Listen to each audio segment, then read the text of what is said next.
Church. It's good to see everybody here this morning. If you are a guest with us this morning, we extend a special welcome to you as well. It's good to see everybody, and I'm so glad everybody's here this morning. Everybody's safe and well and happy and in the right place with smiling faces. You know, I realized this week how messed up things really are. My wife bought me a bag of sugar-free lemon candy, and I looked on the back and it said made with artificial lemon. The other day she was cleaning the house and I looked on the furniture cleaner and it said made with real lemon. We're eating the bad stuff and spraying the good stuff on the furniture. What's wrong with that picture? But that's how things have turned out, isn't it? No, on a serious note, over the past few years in being involved in ministry, and you get to know a lot of people, and you get to meet a lot of different ministers and people that are involved in different ministries and different things throughout the ministry field. And but over the years, all the ministers that I've met, we've all become close. And I probably mentioned this before, but it's like we try to do it every week, but many times we can't. But we try to stay in communication with one another, whether it's through FaceTime or I forget what it's called. It's some kind of chat where you see the picture. Anyway, through that, through emails, through different podcasts and different things, and we try to stay in contact with one another. And I've met many over the years. We got some in Arkansas, some in Tennessee, some in Texas. We even have one in Utah. And I'm like, how are you surviving in Utah? But we have scattered all around, so we stay in contact because we kind of get a view of everything in different congregations and different things that's going on. Well, this past couple of weeks, it's been kind of disturbing. And I don't really know how to put it, but one minister that is in Tennessee, and I worked with him for 10 years, if not longer, and he said, I hate to sound like a broken record, and I know I hate to keep talking about it, but we have to keep mentioning things and producing sermons about the things that's going on in the world. He said, it's always something like the threat of war. You know, he said a lot of people that is disturbed over this. Also, the threats that are being made worldwide, you know, different nations and different things. All these threats are taking place. And the pandemic, even there's a threat of another one, or I don't know how they know, but apparently there's a threat of another one when it could be worse. But it's all these uncertain things that's happening. And this minister told me, he said, I hate to keep mentioning it and I hate to keep bringing it up every time we meet. But he said, it's like, I noticed the people are starting to be uncertain about their faith. They're starting to struggle with their faith as a whole. Because of all of these things, it's hindering them in their faith. And he said, we even talked to a group. He said, you probably don't have that to worry about living in your small town. I said, oh, really? I said, we had a threat at our school a couple of days ago, weeks ago. I said, no, we're not exempt from this either. And I talked to someone who talked with some of the students there, and they was really disturbed. And I don't think we think about that sometimes. You know how disturbing it is for them every morning? That's in their mind. You know, so he said, I don't know what we do about this. What do we do about this, about the people and the struggles that they're facing? And my response to him, the only thing we can do right now is just reinsure them how much God loves them. You know, we can just reinsure them of the love that Jesus has and reinsure them that Jesus cares and that he's there to protect them. And you know what one of them said, and it made me stop and think? He said, you know, maybe God's trying to tell us something. And so you think God is maybe trying to get our attention? And I never thought about that, but it kind of hit home. Maybe God is trying to get our attention with all this stuff going on. We jumping around trying to find answers for all of these different things, and instead he's giving us the solution to the problem. He's telling us what the problem is, isn't he? And I think that's what it is. I think he is trying to give everyone, trying to get their attention. And think about it. To me, I think it made a lot of sense, you know. And I think we've all have been in difficult times, and we had points sometimes we don't know which way to turn or what to do. And I think we've all been there at some point in time. And it's like we desperately cry out to God. And we do that as a last resort, when that should be the first thing we do. But there's a lot of times when we just cry out to God, when we feel helpless, and when we like that, there's a lot of things we forget when we're feeling desperate like that. And that's mainly regarding God. So this morning I want us to look at Judges chapter 6. And when we go to Judges chapter 6, I want you to hold your spot, because we may flip-flop back and forth a little bit. But I want us to look at Judges chapter 6. And I want us to look at some people who are in terrible situations. We want to see a nation of people that is in despair. And hopefully from looking at this nation of people that is in despair, we can kind of get an understanding and see what we need to do. Okay? Now the nation of Israel was in oppression. It had freedom and liberty for 40 years. And they was prospering, they was peaceful. And then they gradually slipped away from God, and they fell into false gods. And at that time, they fell into the hands of the Midianites, and the nation was at its lowest point. They felt abandoned by God. They felt hopeless, and that there was no hope, and they was just struggling with their belief and with their understanding. They got so absorbed in the problem is what happened, that they forgot to look for the solution. And I think that's what we do sometimes. We get so absorbed in the problem that we can't see what we need to do to fix the problem. So let's look at Judges chapter 6. We're going to start at verse 1 through 10. The Israelites did evil in the eyes of the Lord, and for 7 years he gave them into the hands of the Midianites. Because the power of Midian was so oppressive, the Israelites prepared shelters for themselves in mountains, clefts, caves, and strongholds. Whenever the Israelites planted their crops, the Midianites, Amalekites, and other eastern people invaded the country. They camped on the land and ruined the crops all the way to Gaza, and did not spare a living thing for Israel, neither sheep nor cattle nor donkey. They came up with their livestock and with their tents like swarms of locusts. It was impossible to count them or their camels. They invaded the land to ravage it. Midian so impoverished the Israelites that they cried out to God for help. When the Israelites cried out to the Lord because of Midian, he sent a prophet who said, "This is what the Lord, the God of Israel, says. I brought you out of Egypt, out of the land of slavery. I rescued you from the land of Egypt, and I have delivered you from the hands of your oppressors. I drove them out before you and gave them their land, and gave you their land. I said to you, I am the Lord your God. Do not worship the gods of the Amorites, in whose land you live in, but you have not listened to me." Now here, Israel in their state of depression, they cry out to God, and so many times we do the same thing. Israel, I don't think they see what their problem is. And in verse 6, we see that they're so enveloped into it that they can't figure out what the problem is. And I think that's what was happening with us, is we got so absorbed in the problem and looking at all the different things going on that we forgot to see what the problem really is. That we have become a disobedient nation. That we have maybe losing our faith because we are not as obedient as we should be. But what we just read, I want us to notice something. I want us to notice something that's very important. When Israel cried out to God, what did he do? Did he rush in and just drive them out? He gave them the answer to the problem, didn't he? You know why? God's not an enabler. How many times you cry out, you want God just to come take away the problem? God, I'm so impoverished and I'm so distressed. God, please come and take away the problem. Well, if we don't find out what the answer is, and if we don't fix the answer, you know what we're going to do? We're going to do it again. You know, if I kept doing the same problem over and over again, and Susan would come bail me out every time, you know what I'm going to do? The same thing over and over again.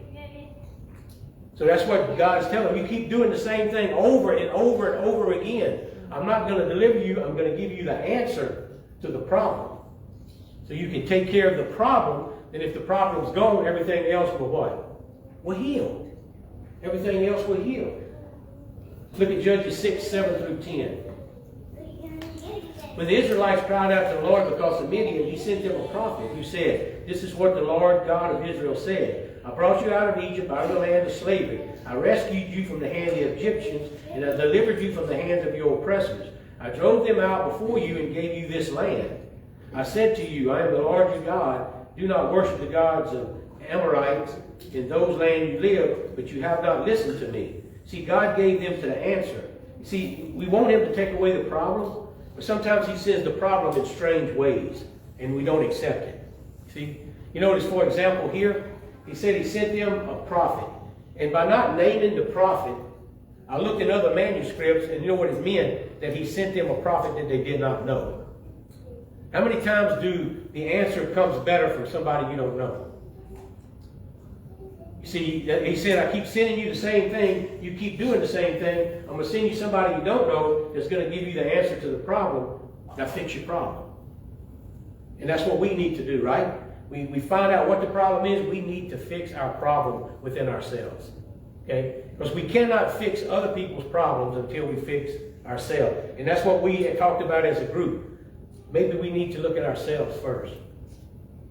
Maybe we're the ones that are holding back. Maybe we're not looking at the real problem, so we're not able to help those in our congregation.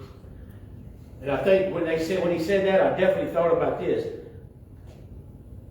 In order to fix the problem, we need to know what it is. Instead of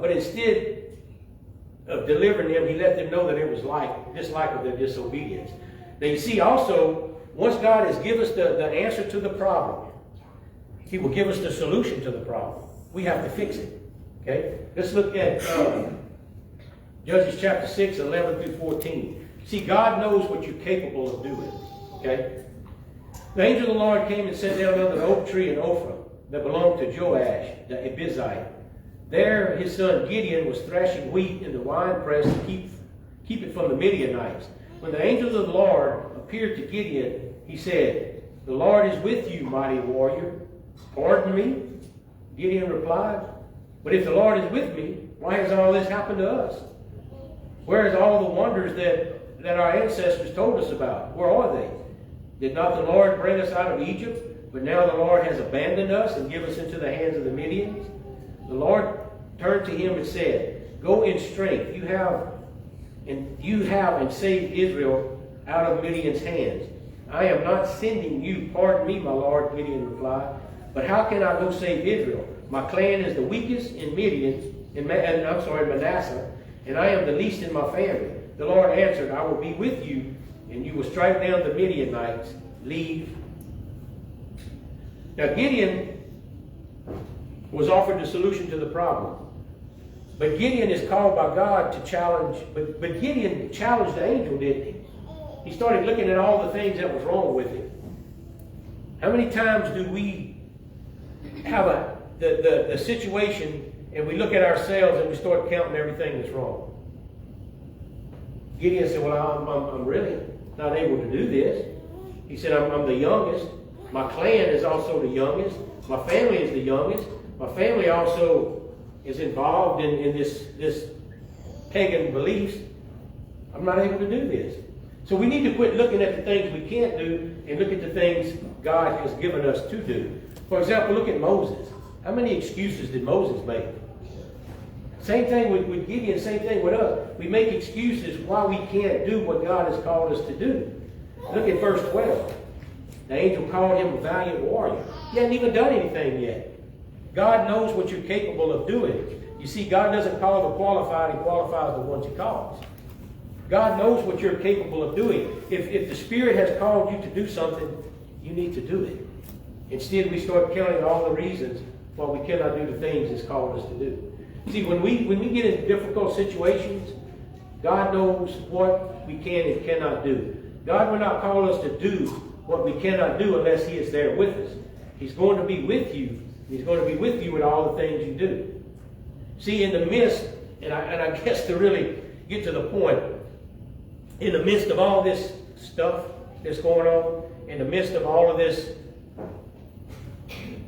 wondering about our faith, in the midst of all this struggling with our spirituality, in the midst of all these different things, you know, we can be the solution. That's what we come to believe, and that's what we come to talk about the other day. We can become the solution to that problem. How can we become the solution to that problem? Look at 1 John 4:4. You, dear children, are from God and have overcome them, because the one that is in you is greater than the one that is in this world. See, as believers, we've already overcome. You know what tools Satan has to fight with? You realize what tools Satan has to fight with? Lies and deceit. That's all he has. He uses them well, but all he has is lies and deceit. And he uses that to help us think that we are not able to do the things that God has called us to do.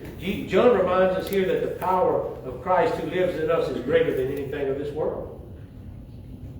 1 Corinthians chapter 1, verse 27 tells us, But God has chosen the foolish things of the world to confront the wise.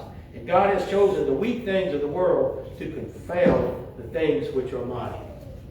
You know, if you look back at the history, how many times has God always called what seemed to be the weakest to do his glory? You know, I made a list. Abraham was too old. Jacob was a liar. Leah was ugly.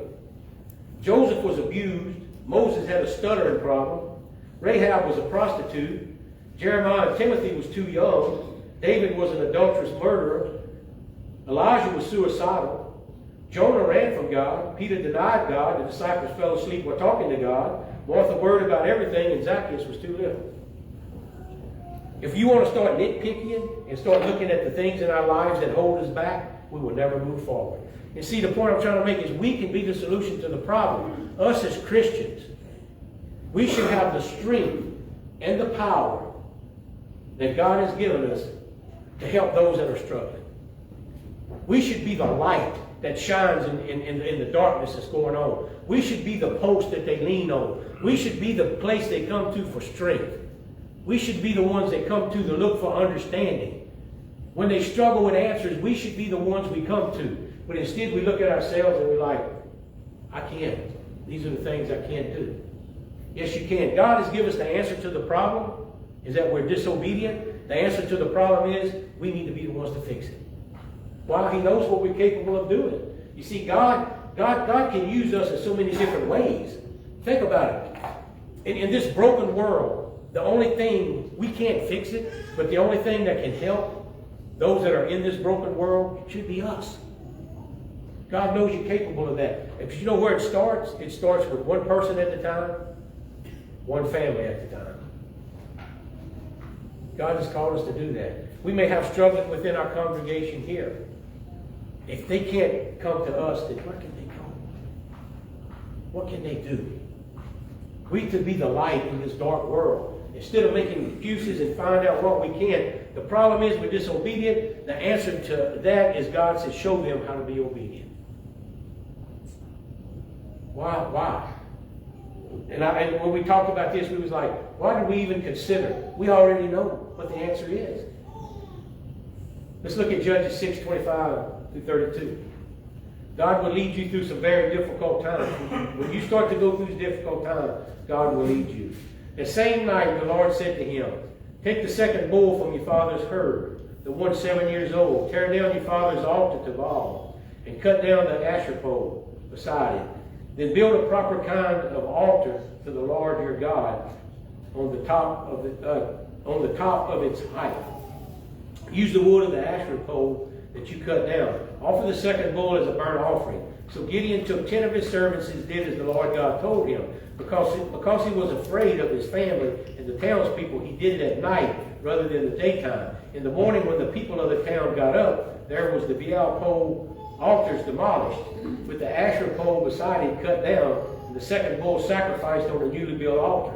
They asked each other, who did this? Then they carefully investigated. They were told Gideon, son of Joash, did it. The people of town demanded of Joash, bring out your son, he must die, because he has broken down Baal's altar and cut down the Asher poles beside it. But Joash replied to the hostile crowd around him, you're going to plead Baal's case? Are you trying to save him? Whoever fights for him shall be put to death by morning. If Baal is really God, he can defend himself. When someone breaks down his altar, so because Gideon broke down Baal's altar, they gave him the name Jerub Baal, that they're saying, let Baal contend with him. Now, what this is saying and what we can get from this, when we have issues in our life that needs attention, there are times that God will lead us to do some very difficult things, to make some very tough choices that people may not like. Think about it. First thing he did, he told Gideon, you need to clean up your false gods. But you know the first thing he says, Gideon, you have to do? You have to clean up your own family. He's saying you have to clean up your own house before you can help clean up somebody else's house. So God will give you the answer. He will show you how to fix it. And he will lead you through the things that you do that are difficult when that time comes. And that's what he did here. Now, this morning, when you get home today, I want you to get on your computer and I want you to Google best sermon ever preached. You know what's going to come up? The Sermon on the Mount. It won't be one of mine, I promise you. That's not going to come up. But when you press in the best sermon ever preached, you know what's going to come up? The Sermon on the Mount. And I got to thinking, how come we don't use that anymore? How was the last time you really heard something from the Sermon on the Mount? You know why? Because it's so simple that we don't use it. See, God's not confusing. It's simple, but it has a great meaning.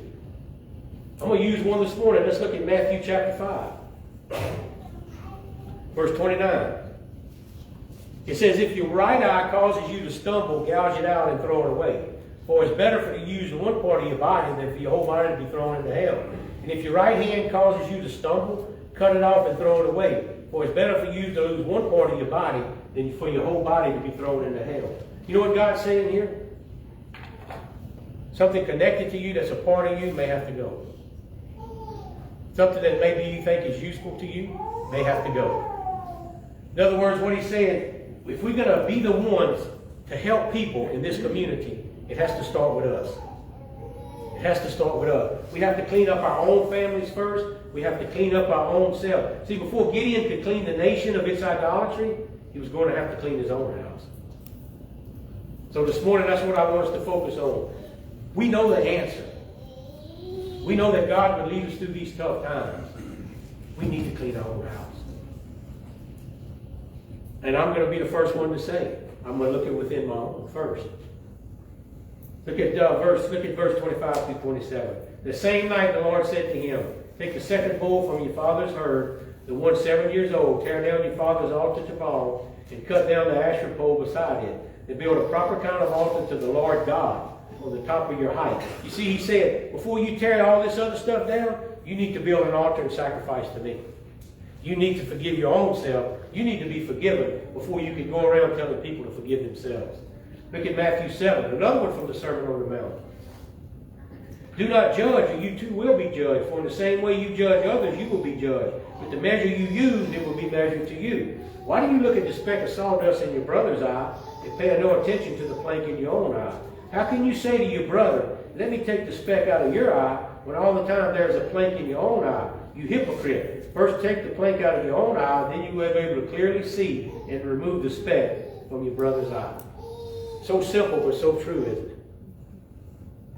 The whole thing that we need to look at, people, we have a problem, we need to fix it, and it starts with us. We need to make ourselves, where we able to be the ones to go and tear all this false stuff down.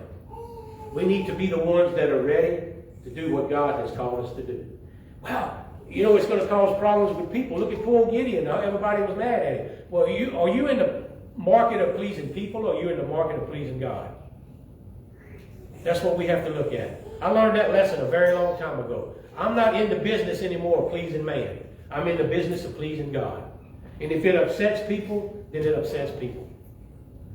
If it starts with me, then it needs to start with me. And if I upset people, then I need to upset people. I need to do what I have to do to be the one that helps with this problem.